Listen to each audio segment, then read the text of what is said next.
warahmatullahi wabarakatuh. Kita lanjutkan bagian 2 mengenai latihan dan pembahasan soal penilaian tengah semester untuk kelas 8 SMP.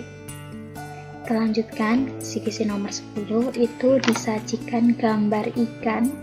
Kemudian siswa disuruh untuk menentukan atau menghitung tekanan hidrostatis jika besaran lain diketahui.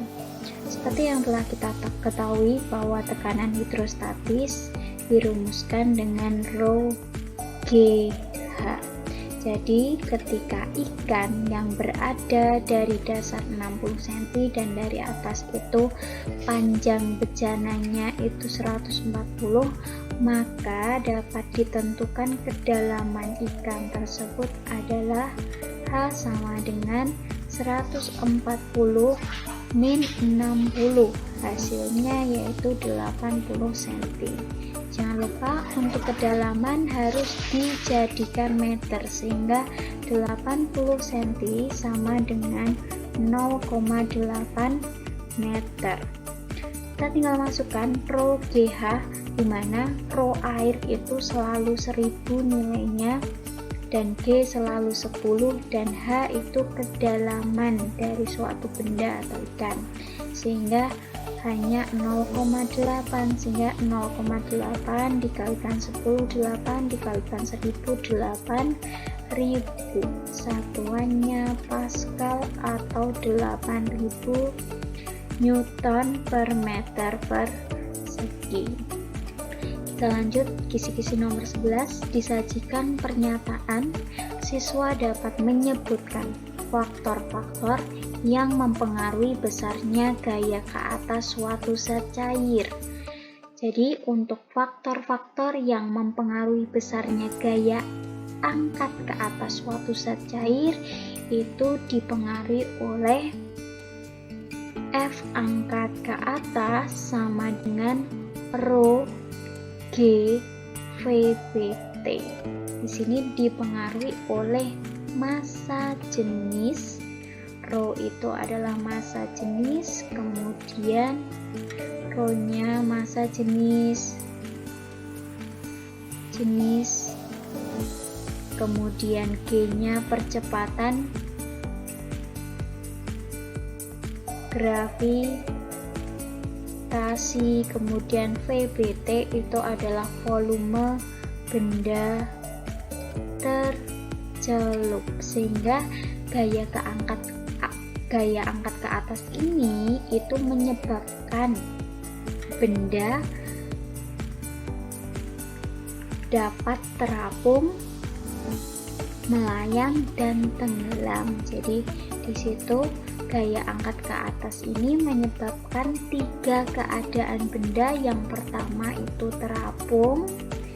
terapung, kemudian melayang. Jadi kalau bejananya seperti ini, melayang di tengah-tengah, kemudian yang terakhir itu tenggelam. Jadi di situ terapung, kemudian melayang, kemudian tenggelam. Nah, selain itu faktornya juga dipengaruhi oleh massa jenis benda. Jadi keadaan terapung itu jika bendanya ringan, rho benda lebih kecil daripada rho zat cair. Kemudian kalau melayang itu rho benda sama dengan rho zat cair. Kemudian tenggelam itu jika massa jenis benda lebih besar daripada rho zat cairnya. Seperti itu. Jadi faktor-faktor yang mempengaruhi gaya ke atas itu ada massa jenis zat cair, ini rho zat cair, kemudian percepatan gravitasi, dan volume benda yang tercelup. Kemudian kisi-kisi nomor 12 itu disajikan gambar, di mana yang satu menimbang benda di udara dengan di zat cair. Siswa dapat menghitung besarnya gaya ke atas zat cair tersebut, sehingga Di sini ketika di udara itu beratnya 10 Newton. Kemudian ketika di air, W ketika di air itu 7 Newton. Hal tersebut ada perbedaan berat benda di udara dan di cair dan di secair itu dipengaruhi oleh gaya angkat ke atas, di mana gaya angkat ke atas itu selisih antara berat di udara dikurangi berat di air atau di secair, di mana berat di udara itu selalu nilainya selalu lebih besar daripada di zat cair. Nah, ini ya, ingat ya. Sehingga di situ gaya angkat ke atasnya itu hanya selisihnya 10 dikurangi 7, jawabannya 3 Newton. Kemudian selanjutnya nomor 13, disajikan ilustrasi peristiwa tentang benda terapung. Siswa dapat menghitung besarnya gaya angkat ke atas. Jadi gaya angkat ke atas itu ada dua rumusnya. Yang pertama itu Rho GVBT. Kemudian kalau ada dua peristiwa menimbang di udara dan di air atau di zat cair, itu rumus yang kedua, selisih berat di udara dikurangi berat di zat cair. Sehingga nomor 13 kita bisa menjawab. Di sini diketahui volume balok. Volume balok itu 120 meter kubik. Dicelupkan sebagian sehingga 1/4 bagian balok terlihat di permukaan. Besar gaya angkat ke atas yang diberikan air terhadap balok itu adalah berapa? Ini volume balok keseluruhan. Ini volume balok total. Nah, kemudian kalau kita gambarkan, ternyata benda dalam keadaan terapung dan 1/4 bagiannya itu berada di permukaan. Nah, 1/4 bagian di atas. Sehingga sisanya di sini volume benda tercelup atau yang akan kita pakai dalam perhitungan itu sisa atau yang berada di dalam air.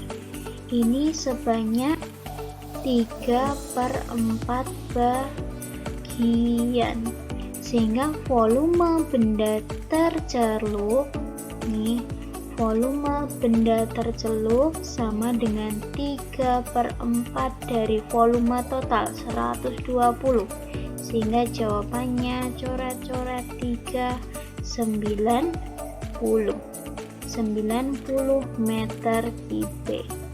Nah, setelah itu kita masukkan dalam persamaan gaya angkat ke atas sama dengan F angkat ke atas sama dengan Rho GVBT. Rho-nya berapa?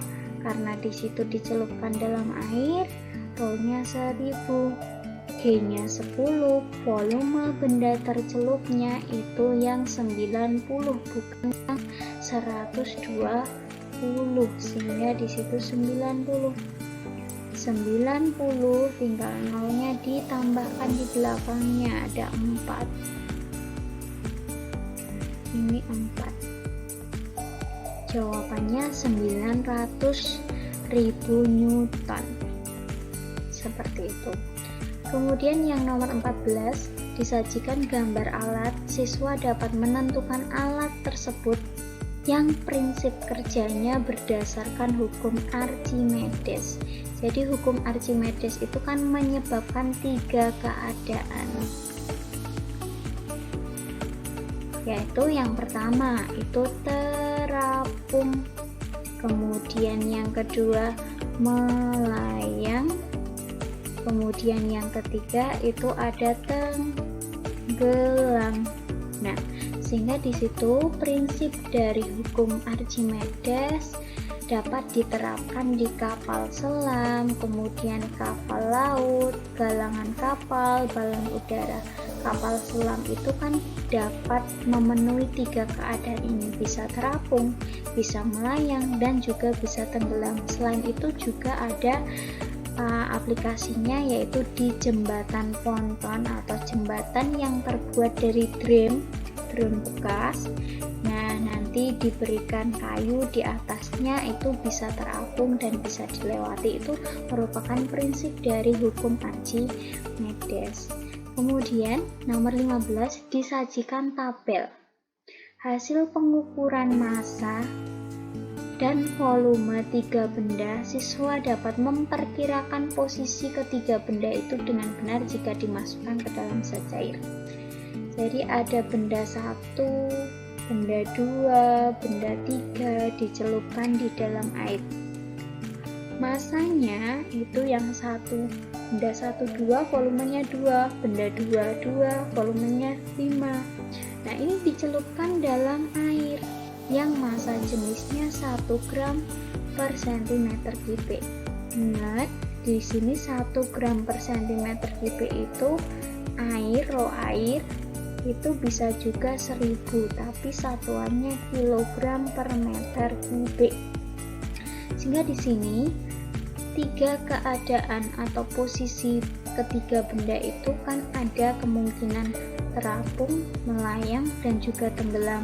Sehingga di situ syaratnya kita harus tahu dulu massa jenis benda. Kita tambahkan tabel di sampingnya row benda,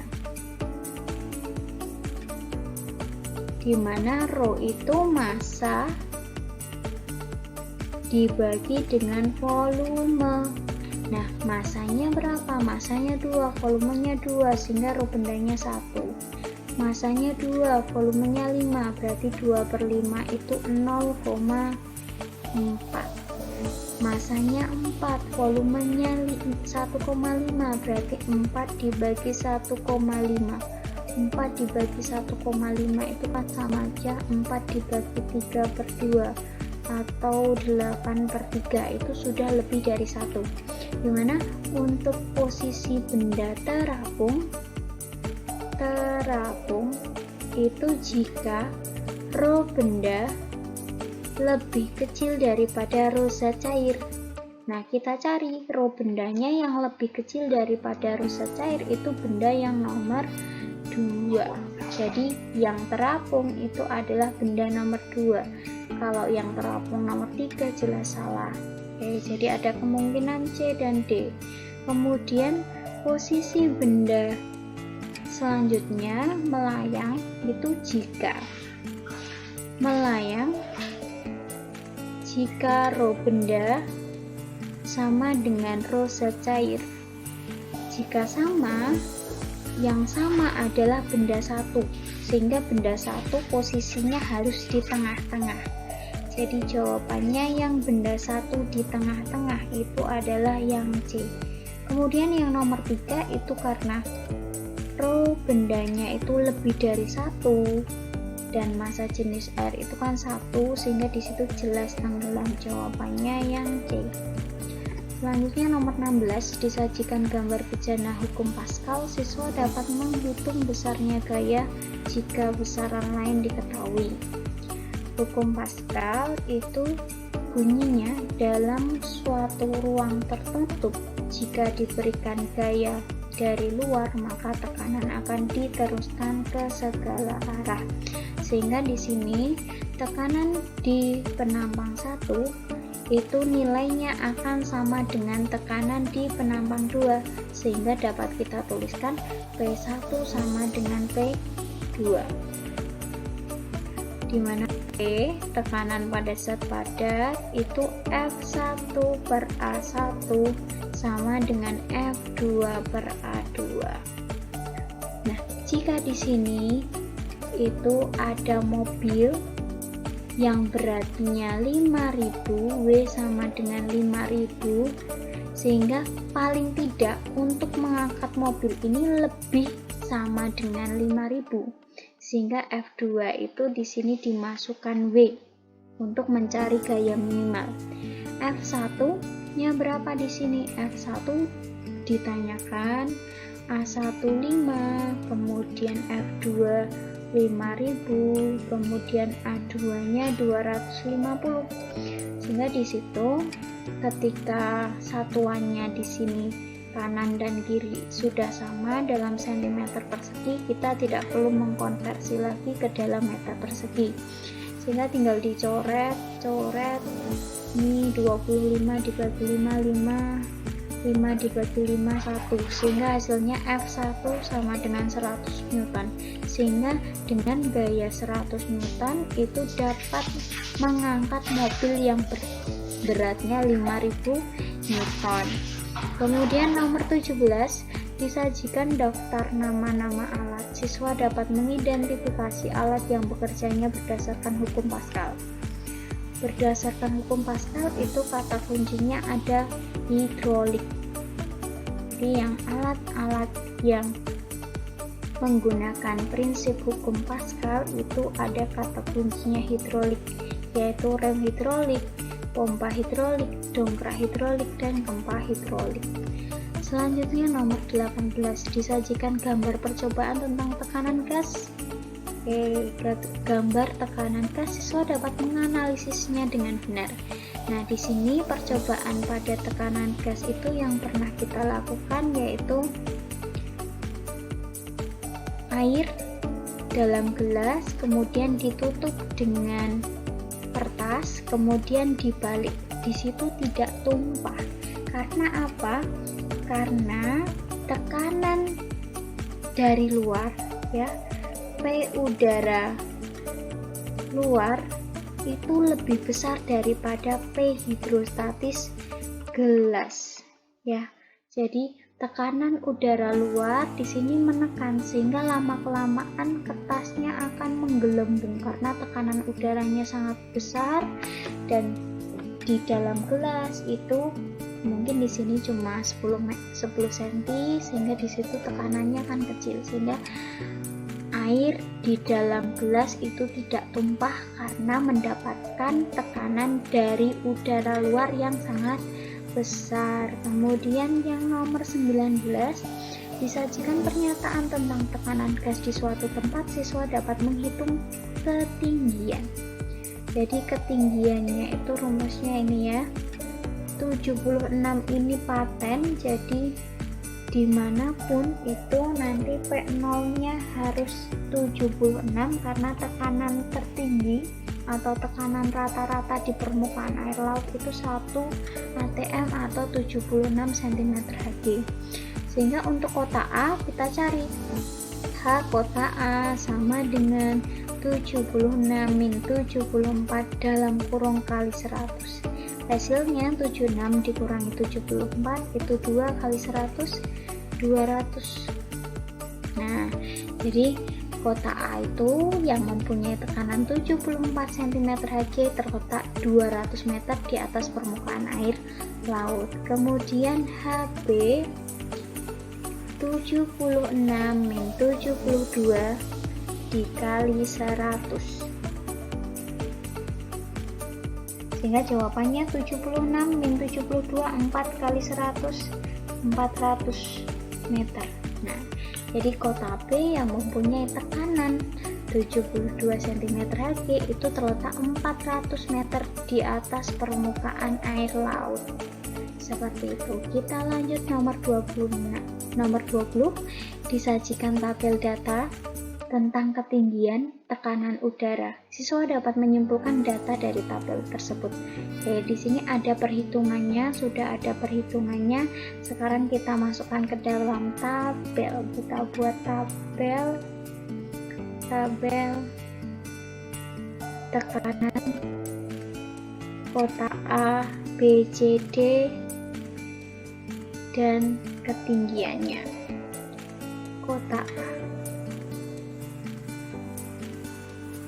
Kota A, B, C, D, tekanan, kemudian tingginya. Oke, tekanannya 75 kota A, ketinggiannya 100. Kemudian kota B tekanannya 72, ketinggiannya 400. Kota C, tekanannya 66, ketinggiannya 1000. Kemudian kota D, tekanannya 36, ketinggiannya 4000 meter di atas permukaan air laut. Sehingga dapat disimpulkan bahwa semakin rendah tekanan, maka tingginya semakin besar atau tingginya semakin tinggi letaknya. Jadi suatu tempat, posisi atau letak semakin tinggi, maka tekanannya juga akan semakin kecil.